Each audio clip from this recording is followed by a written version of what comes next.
28 मई 2024 को खेसारी लाल यादव काराकाट लोकसभा क्षेत्र में पावर स्टार पवन सिंह के साथ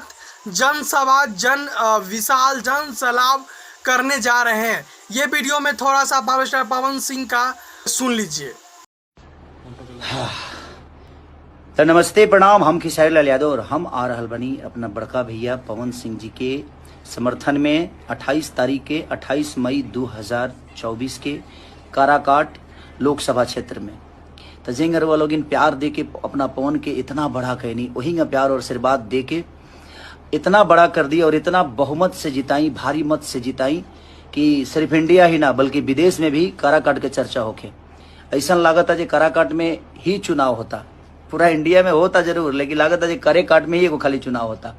तो हम आ रहल बनी विक्रमगंज, नोखा, ओबरा, गोह और बारूड़, तो ये 5 जगह पर हम आ रहल बनी अपने भैया के साथे उनका समर्थन में। उनकर चुनाव चिन्ह बा कैची छाप, जे विकास नहीं के ओकरा के काट के हटावे खातिर कैची छाप मिलल बा उनका। तो वो लोग नहीं और हमरो सबसे मिले आवतनी हम और हमारे बड़े भाई पवन सिंह जी। और बस आप लोग का प्यार जिसके साथ है वो दुनिया का सबसे बड़ा आदमी है, बस यही कहना चाहता हूँ। तो जिस तरह उनको संगीत में आप लोगों ने बड़ा किया, कला क्षेत्र में बड़ा किया, उसी तरह आप लोगों को अब उस आदमी को नेता भी बड़ा बनाना है ताकि आप सबके विकास के लिए काम करें। तो लव यू, हम मिल रहे हैं 28 तारीख को आप सबसे काराकाट लोकसभा क्षेत्र में और विक्रमगंज से स्टार्ट करेंगे हम। तो love you all, thank you.